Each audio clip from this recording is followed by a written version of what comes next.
Hello and welcome to 100 Yards of Football Sports Talk. I'm your host this evening, Coach Kevin Bull Jones.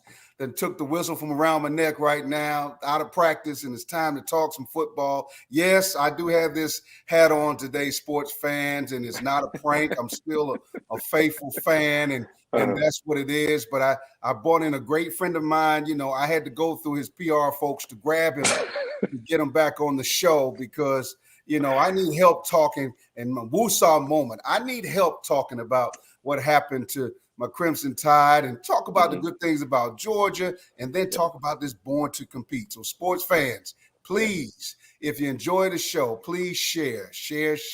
100 yards of football sports talk.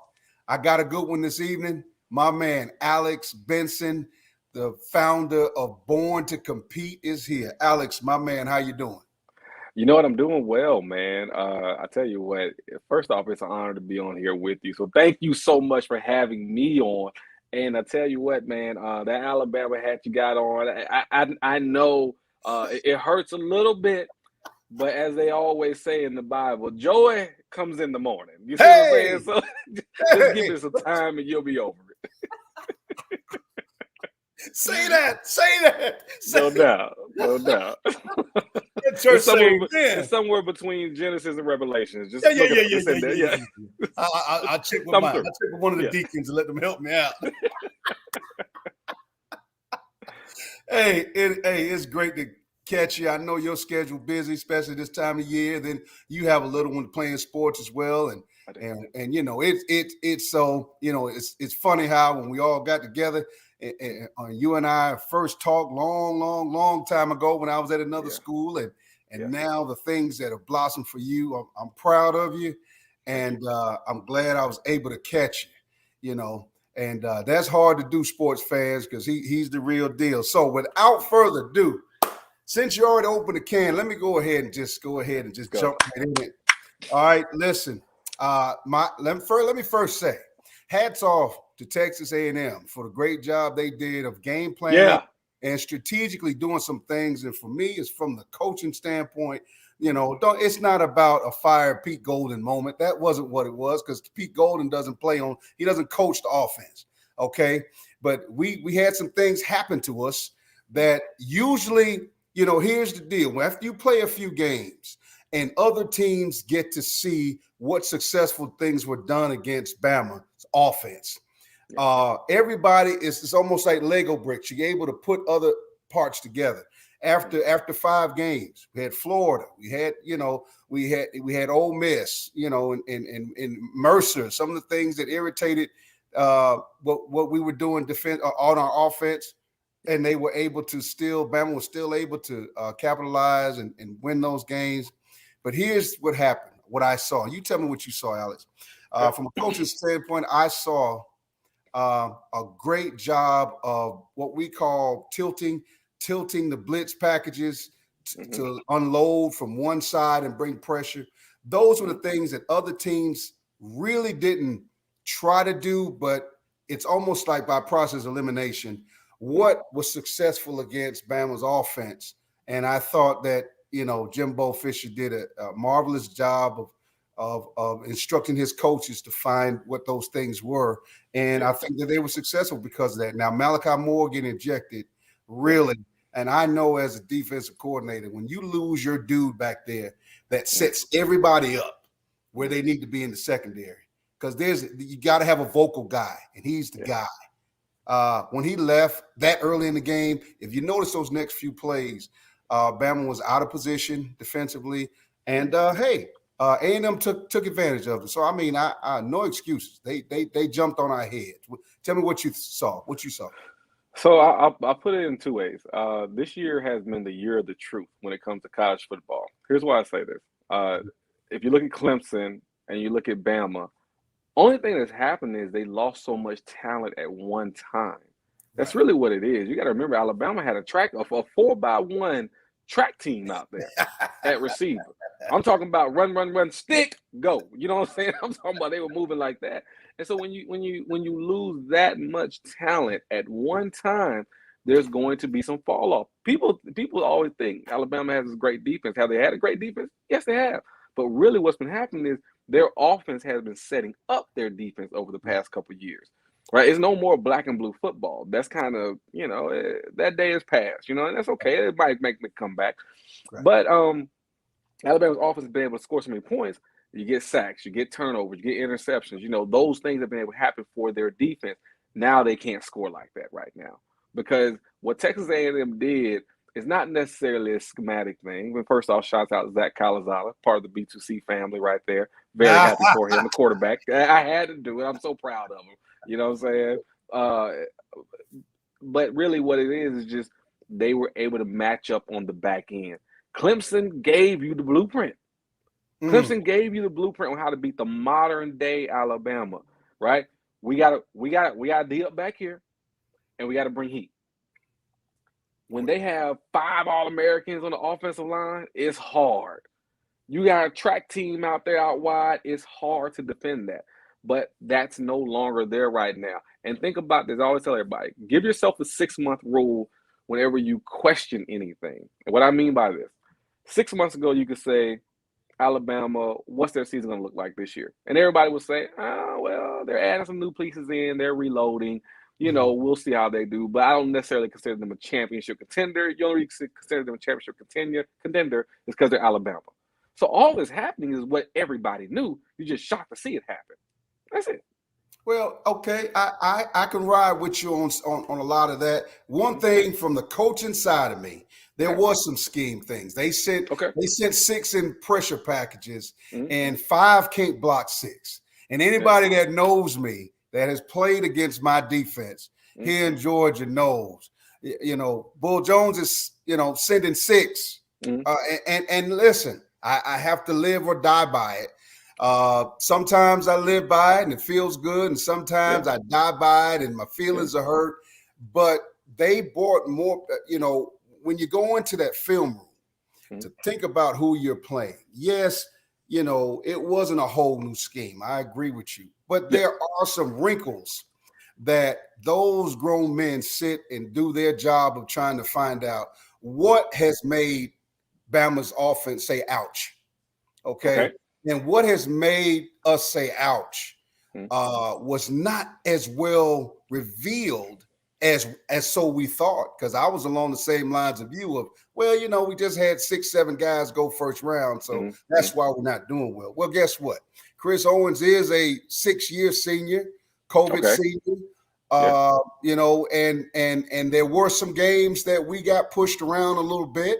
And Coach Saban did say something about the intensity. Now, as a coach, when a coach verbally gives you an ouch moment, and and I know, he's been saying it now for a couple of games. Yeah. Okay. He's been talking about how he has not been satisfied with the intensity. And from a coaching standpoint, that's when that dog gets the team together and pulls them all together like Ray Lewis used to do the Ravens. Somebody who brings everybody together and says, hey, listen, this is what we're going to do, and this is how we're going to do it. Now let's bow up and let's be the best team we could be. Here's my problem I'm seeing, and I don't like it, but it's happening. We lost the Allen kid, the linebacker. Okay, we lost Drew Sanders, who was coming to his own, and then Moore got ejected from the game, and then we didn't have that guy to pull everybody together. Now, some do it by actions, such as Will Anderson and some of the other players, the Mathis kid, but there has to be that verbal dude. And I thought number 10 was going to lead that for us, but I do realize he's coming in with a team that's already established. He's finding his way. And unfortunately, Alex, I see him still finding his way inside of that Bama defense. I watched him for the last couple of games make some reads that, not good downhill stuff. And that's a concern. And it got exposed on Spiller's inside run. So I think you're right that, it's not a whole scheme change, but they did add some nuggets that irritate us and make us say, ouch. And that's that's the big thing. Can you make me say, ouch? Whoever says ouch first has to make the adjustment. Well, by the time we made an adjustment, halftime, after halftime, they came with another gear, and of course, the kickoff return by the Yeah, they Payne kid. answered. They answered. They answered. Let me tell you something too. With Zach Calzada, one thing that makes him stand out, he has a pro arm. Like Gotcha. if he played in the league right now, he'd have a top 10 arm, right? Like Gotcha. seriously. I mean, he lets it go. Now, Right. probably could use a little more touch on the pass and all that kind of stuff, but that's not what for this conversation. So when you don't have receivers that sticking to the body, right? Mm-hmm. Coach has to play zone. They play zone. Now you have those receivers sitting there zone. If you saw that last drive, they finally really got it going again. They said, okay, look, we're not going to even try to go downfield or anything like that. Let's be smart. Let's sit in the zone. Let's go ahead and throw these 7-yard passes, dink and dunking. Right. They told Calzada, hey, look, once you see it, rip it, let it go, and let our big guys get us 4 and 5 yards after the catch. Even if it's 3 yards after the catch, that's okay. But what we're not going to do is turn this ball over. That's what we're not going to do. So even if it takes 8 minutes, 9 minutes, 10 minutes, however long this drive is going to take, they put themselves in position. Kid made a kick, and there you go. So, like I said, Alabama, they'll be fine. Again, I just don't think it's this is their year. I think if they play Georgia, it gets ugly. Because Georgia's going to run that ball and play defense, and it's their year, right? And I know we said, you have a 6-year senior with Alabama, but there's a difference in talent and experience, right? So you might have a guy that's experienced and knows what to do, but you know what it is now. If I got me a guy out there, he might still mess up, but he going to be where he need to be and touch who he need to touch. You see what I'm saying? So all those things play a factor to me. But either way, that's why I see with Alabama. I still think they'll be at the end of the year, they'll be in the thick of things. And I think next year they'll still be in the thick of things. Next year, I think they'll probably win it. Well, for sports fans, he made me come out my hat. Alex made me come out my hat because he said those words to me that I just can't believe. I love Alex, but he said something made me, people that know how I coach know that I throw the hat. Okay, so I got to have a throwing the hat in the game sometimes. So he made me throw the hat because he said it's not our year. Well, guess what? Here's what I did say before the season even started. I said that Bama was going to lose a regular season game. They're not going to go to the national championship. I said they're going to go to the national championship game, but they're going to have a loss. And I thought really it was going to be Ole Miss that would get us. And they're still eating their popcorn with Coach Kiffin. Okay, he said he was going to do his get your popcorn. I remember. Yeah, but anyway. So here's what I saw. I see Bama still, they're going to match up with Georgia again. So I said that they were going to have a loss because sometimes those losses really, they shake you up. They are just like a death in the family. You either family becomes closer knit or they get further apart. And Coach Saban's credit, he saw something wrong, and he kept mentioning it in the interviews, post-game conferences. He kept saying that, and maybe there were some players, just as you said, that did not take heed of that because they maybe they thought, well, hey man, we're gonna flex our muscles, flex our biceps, and Alabama lay down. But now somebody went upside the head. And it was Texas A&M, and it was exactly what Coach Fisher said he was going to do. He was going to win. That's what he said during the summer, that he was going to be before he retired. He said it. Yeah, so this is what I think is going to happen. At this point, you're right. And we can move on to Georgia now because Georgia is the best defensive team in college football today. Yeah. They are the best. Their front seven is the best. And, Bama fans, I love you. You'll know how I feel about it. I got to admit it. They are the dudes right now. But here's what Georgia's going to have a problem with because Auburn wasn't the problem. They still got to go to Gainesville. And you're right. They are dominant right now. And that might be the game, or maybe this weekend against Kentucky. Who knows? Yeah.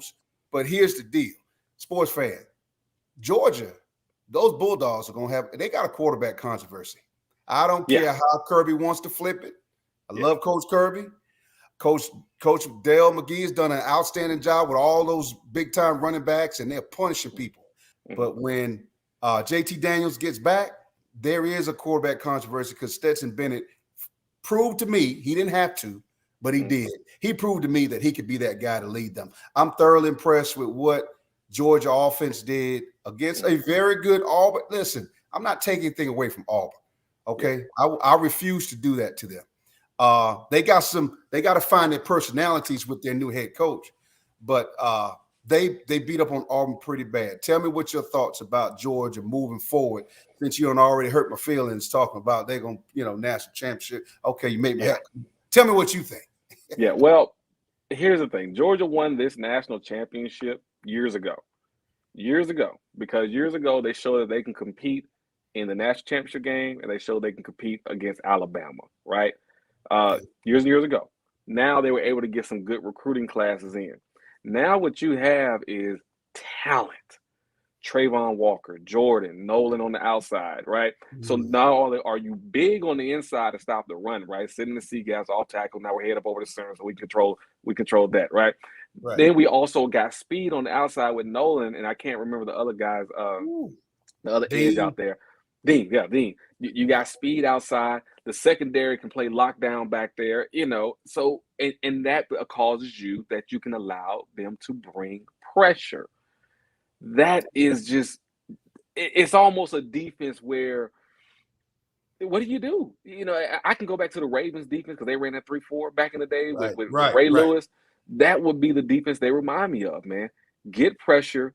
We can man up back here. We can play zone if we want to give our DBs a rest, you know what I'm saying, or give them a different look. And that's what we're going to do. And we're going to be nasty all game long. Every hit is going to suck. That's how it is when you play offense. Seriously, every hit, the easy thing isn't easy. I'm gonna give you an example. When you play receiver, let's say you get a curl route, right? Boom, you come out your step, boom, boom, flip head, curl route, boom, catch, tuck the ball, get upfield, and it might be a nice little hit. You get tackled, right? These guys are not only tackling, but they are hitting every single play, and you can tell it wears on the offense because by third quarter, fourth quarter, they're going down. They don't want to take that, man. And so now you can't get into the flow you want to get into. Now, here's the deal. I do have them being in trouble against Kentucky, though. I do have them being in trouble against Kentucky early in the game because Kentucky got a man back there. Lord have mercy. Chris Rodriguez ain't playing no games. Is that Ola High School? Ola, man. It's the only kid I've ever seen run for almost like 400, 500 yards in one game. He was doing that back in Ola and his youth football. He had nobody around him. So North Henry, right? Was he at North Henry? North Henry back in the day. Yeah, absolutely. Yeah. So I can see him, having one of those hard-nosed 30 carries, 120 yards, take care of the football, milk the clock, play a type of situation, because that is the one thing that Georgia doesn't want to be in. They don't want to be in a ball game where our quarterback has to make plays. But at the end of the day, to me, we can talk about defense all day long, but what we really need to talk about is that offensive line. The offensive line is not being talked about like they should be. It doesn't really matter who is at running back. They're guaranteed 60 yards. Guaranteed 60 yards because they're firing off that ball. And here's the thing. Georgia's running it. 40 carries, 39 carries, 43 carries, 39 carries. I can't even remember all the carries the past couple games. Right. But they're running it. Right. And you can't stop it. You can't stop it. So that I think Georgia, they run the table. I think they're a horrible matchup for Alabama because of what Alabama wants to do. And as the kids say back in the day with our youth football stuff, Georgia's going to put a running clock on Alabama. Oh my gosh! It won't be close. I just threw my bifocals. Got them from Walmart. I'm okay. Hey man, look with Bryce, because here's where Alabama has fell into the trap over the past couple of years. Over the past couple of years, when you said they brought pressure, when I said Clemson gave you the game plan, Alabama likes to run these deep crossing routes or mesh, however anybody want to word their routes, right? They did against Alabama. They did against Ohio State last year. That's what they run. That's what they run. You cannot do that when you get a team that can match up and run with your receivers on the back end and also bring pressure. Right. They almost ruined Tua's career.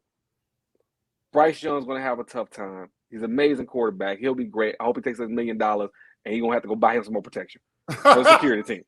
That's what he's going to have to do because that's the only way they'll have a chance against Georgia. I tell you what, boy, I tell you what, sports fans, he making me laugh. I tell you what, and he ain't they ain't a good tickle. They ain't a good laugh either. That's a vicious. Hey, that's what the tickles like. Hey, I'm not tickling. Stop tickling. Right. Stop I tickling. can tell my producer Jeremiah Long is turning over laughing himself probably. I'm surprised that ain't nothing's jumping on camera or screen now, because I mean somebody got to be laughing besides me and you, because I can't believe you said that. Listen, I think that Georgia. Here's the deal with Georgia. You're going to have that one trap game that is going to put you in a situation where they're going to find out what you're really made of. I think that UGA has been fortunate enough. They have been so dominating defensively. And while the offense nurtures to where they need to be, depending on who the signal caller is, I have to hats off to Stetson Bennett. And if you heard any of my previous shows on him, he hadn't sold me. Okay. When I saw him, I saw a shorter version of Aaron Murray. Okay. Or Eric Zaire. I mean, that's what I saw, and those guys were good, but you have to be great to play in the SEC and win a national championship. And your play has to be great. Well, Bennett showed me something that really I was impressed with: his professionalism, his poise under pressure. He always ran well. And then here's another a nugget: the receivers started doing a better job of catching those balls, and their run after catch accelerated tremendously. And so I agree with you on that. And the run game is a truly unrelentless deal where, like you said, you're gonna get guys, them big linemen gonna lay on you. And so here's what I think is gonna happen. I really think that the game will be close. I don't think that the kryptonite is Kentucky for Georgia. I still think there's something about going down to Gainesville and all that chomp and all that. It's supposed to be a neutral site, but you and I know it's not neutral. But there's something about going down there that Florida team swells up and they turn into superheroes. They do. And, you got a few Georgia kids, the Cox kid from Stockbridge High School. And you got Emory, the quarterback.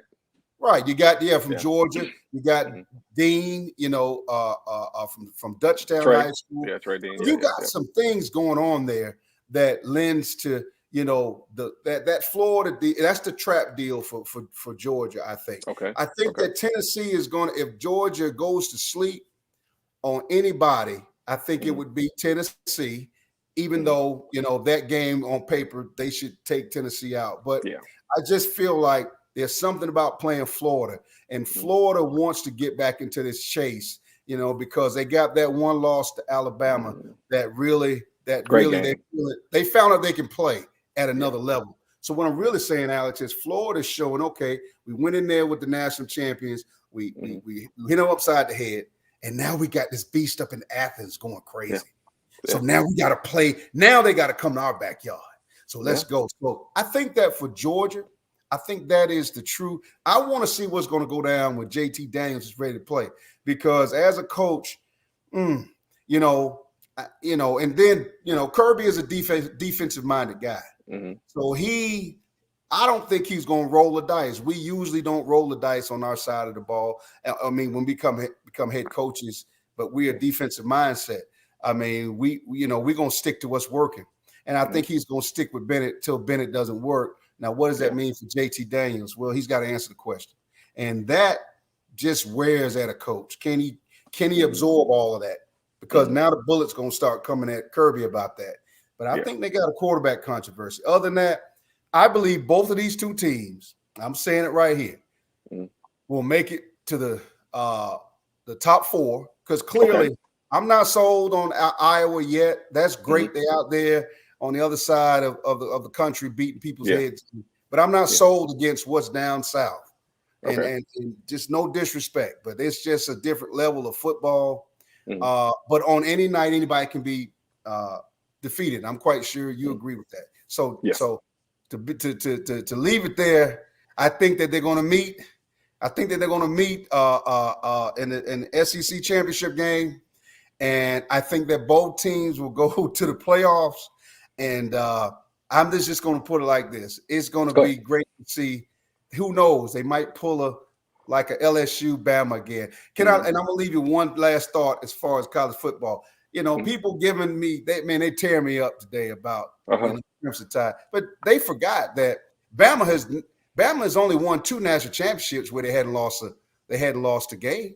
Yeah. Okay, the rest of them they've lost a game, so it's part of the the ingredient. So I think that's what's happening now. With that being said, I tell you, sir, I want to spend these last few minutes talking about your.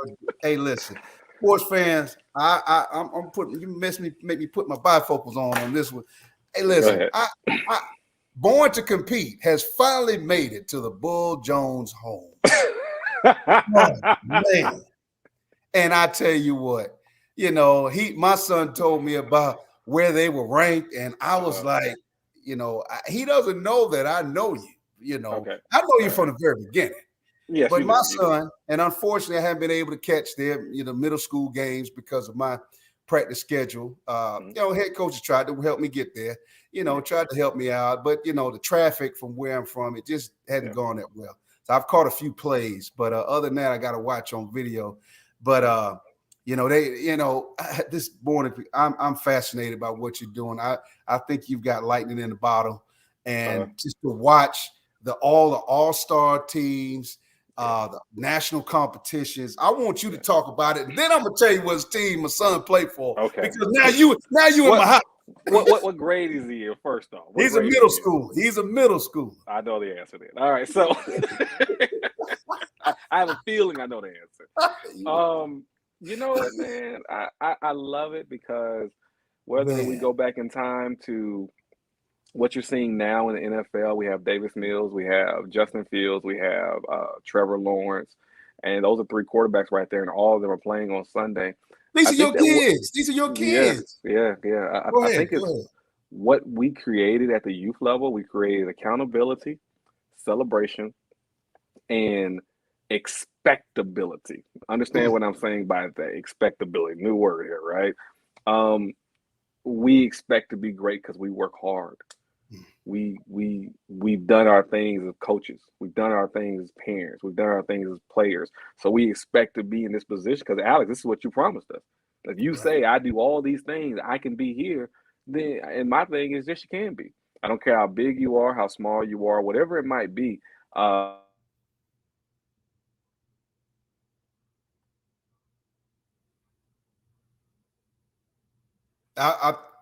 think that you've done a fascinating job with this, man. I'm just gonna put yourself in a really, really good position. And that's just what I believe, man. I really do. I always tell kids in high school, a kid might be like, well, yeah, I might not have the size or whatever it might be. You're fine. You're fine because somebody somewhere would love to have you as a player when you're doing what you're supposed to do. You're making plays. You're being a good student, being a good, just good person, and you're coachable. There's somewhere for you to play. Now, will it be Georgia? Probably not. But will it look, I got a kid at Liberty doing fantastic. I got a kid that's Malik Willis. We got a kid. They're talking about him being top guy. Yeah, they're talking about him being the top pick. You got a kid, Zarek Cooper down there from Jonesboro Cardinals. Jonesboro High School. And they're talking about him being a draft pick. So it's about at a young age us putting something in them that will help grow them, and not only them, but the parents all the way through. Look, here's the reality of it, and I had to be sure that this was true, so I had to do my own research. The building jails off 3rd grade test scores. Yes, they are. Somebody up here, right? Somebody up here knows something that we did not know at the time, whether it was in certain communities or whatever it was. And I can tell you that after working with kids for almost 15 years, you will see something that you need to see not only in the kid but in his environment and in those parents. Right. And those are all the things that will shape him, unless he moves and different things and all kinds of stuff like that. So unexpected stuff, right? Right. But that's what it is. And we can talk about the TV stuff, right? We can talk about the radio stuff. We can talk about the rankings, player of the year, the gala, all that kind of stuff. But at our core, we're about instilling faith, accountability, expectability into these players and parents. and celebrating them.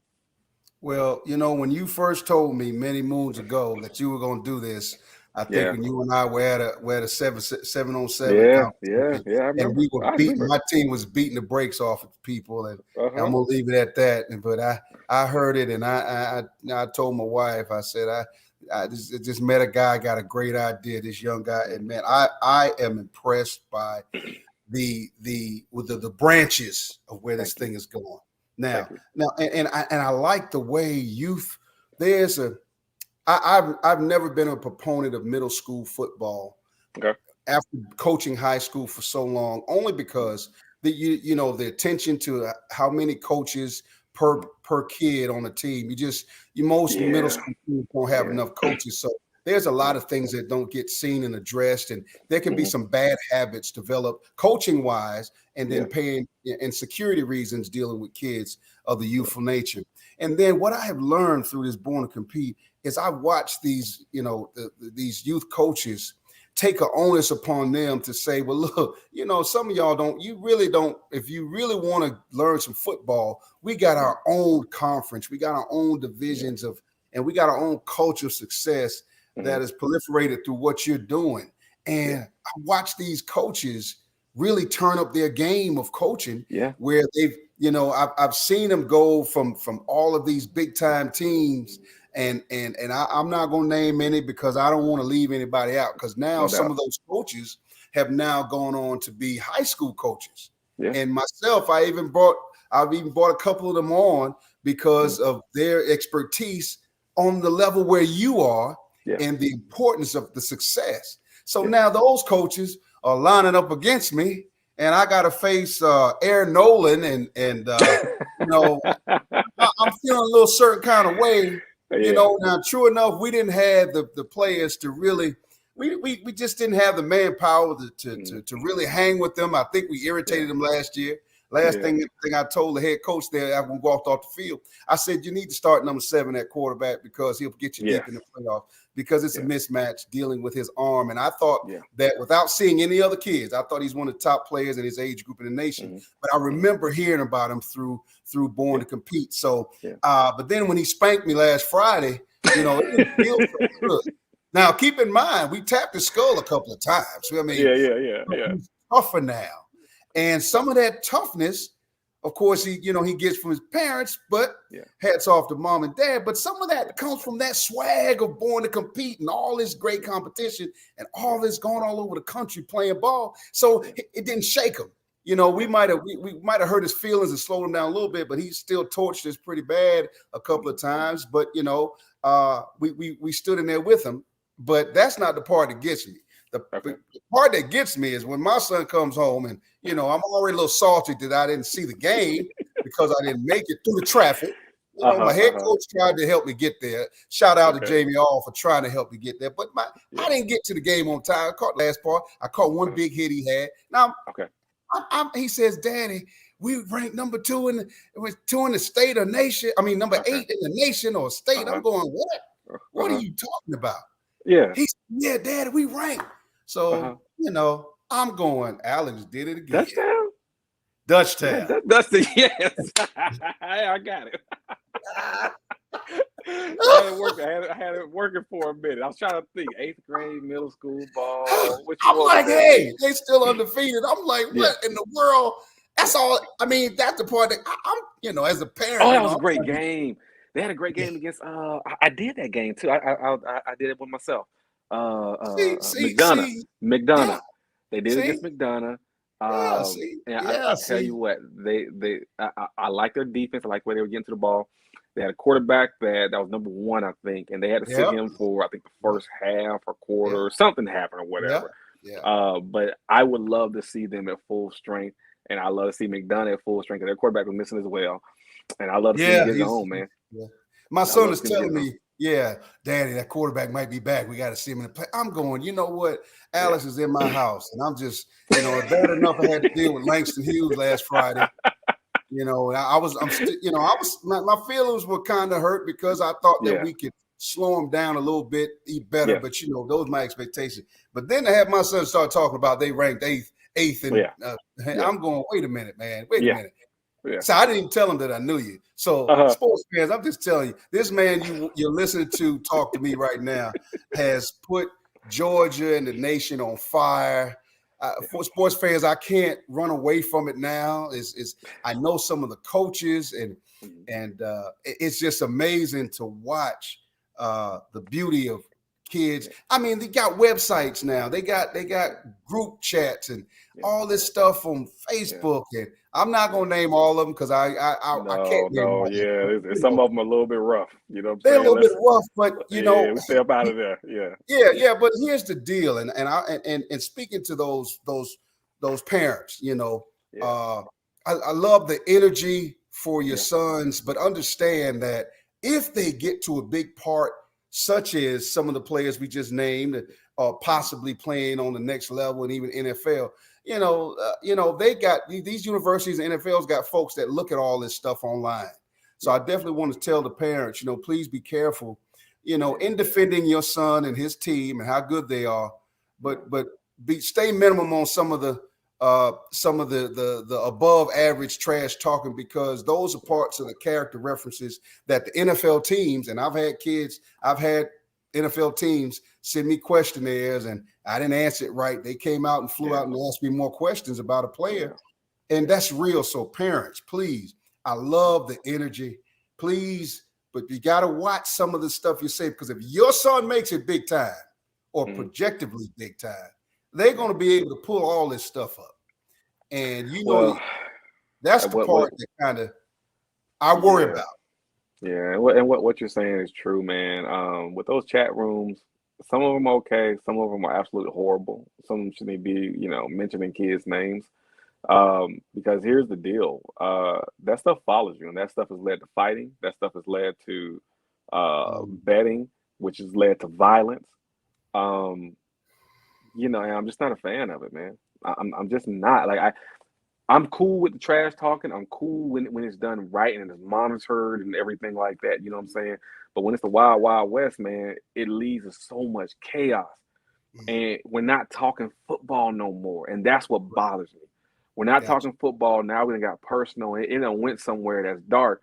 And here's the thing about people. I don't know who I'm talking to over here when I'm on the internet, right? Right. So you could very well be talking to the wrong person, and the wrong person gonna come see about you. And here's the unfortunate part: the only time they can see about you is at the game, because that's where they know you're gonna be. And so now we have violence. So that's why I'm not a big proponent of it when it's not monitored. But at the end of the day, man, I love the energy. I love how people believing in their kids. Like, I'll be honest with you, with the Dutchtown McDonough game, you know what's good about those rankings and everything we do, or one of the good parts about it is if you look in the stands, the game was well attended. Right. It's well attended. The parents got their shirts on. They're cheering their kids on. They're excited about the game. There's an energy. There's a buzz around the game. You know what I'm saying? Just like, like you have an energy and buzz around the high school game. Obviously, it's on the lower level, of course, but they're supporting them, and they're not sitting at home, and they're not just dropping the kid off, and they're involved. You know what I'm saying? Dads are involved. Moms are involved. And so those are the good things that all this stuff brings. And, hey, for a kid, if he does well and he gets the attention of, maybe his high school coach or whatever, it can lead to some good things. Because here's the reality of it that we both know. No, an eighth grader is not going to make or break you. Right. But at the same time, because high schools now have become more aggressive in trying to get a player into their school, we're not going to use certain words, right, that they know who these players are. They do, and the coaches. Yeah. The coaches know. Everybody knows these days. And so here's the deal. If I can get this player into my program and he plays as he is projected to play, then I got a good player. I tell you, hit it right. With that. There's nothing wrong with that, and to end it off and close the chapter on it, I agree with you. And yes, parents, keep the positive energy, because however it goes, your sons are watching your actions. Yeah. And I would tell that to anybody. Your sons are watching your actions and your coping skills with what's going on, because you're not playing the game, your son is. Had a wonderful chance to go see one of my former Mount Zion football players, Ramon Hill, play Allen University. And man, just getting a chance to see him almost brought tears to my eyes, because he reminds me of me a little bit. He's probably smarter than I was, but just to get a chance, me and my wife, my kids went to watch him play against Clark Atlanta. And I know coaches on both teams, but I enjoyed watching a young man play and just chase his dreams and get a education and have the possibility of playing football while he's there. So I champion that for all of the parents who you're cheering for your sons. Continue, stay with the positive energy, stay with the positive flow, and good things can happen, but just help them understand that they need to understand the peaks and valleys. And if you lose a game, it's not always the coach's fault. And if you win a game, it's not always because your son made the great play. It could be a team concept, but hats off to the energy. And brother, I thank you for coming on, man. No problem. Sports fans, I finally got it. It was hard. I had to go through all his press secretaries. Had to find out what park to be at, what game to be at. I needed press credentials. I felt horrible. I told Court, I said, man, I got to make sure I get on for this. I said, he has it on Mondays, though. We're at practice, last practice. We were in the field house. And, it's any field house you're in, it's hard to get reception in sometimes. Right. And I said, okay, then you called today. I said, oh, boy, you picked the perfect time. We literally just canceled practice not too long ago. And there we go. I said, absolutely. Put me on ASAP. I'm ready to roll. So, thank you for having me on, man. I think your platform is amazing. I think you're the right person for it. Football, not only from X's and O's, but also just dealing with the kids, man, and having a true passion for the player within the sport, right? Amen. We can have a passion for the sport. They don't do nothing for us, right? Football takes us and uses us and throws us out. Right. But have a passion for the player, whether it's pro, college, high school, youth. Have a passion for the player within the sport, and everything goes the way it's supposed to go there. Amen, brother. I'll thank you for coming on, and on behalf of my producer, Jeremiah Long, thank you so much for tuning in. Folks, if you enjoyed the show, please make sure you share it. Once again, thank you again, and thank you for watching 100 Yards of Football Sports Talk. We'll see you later.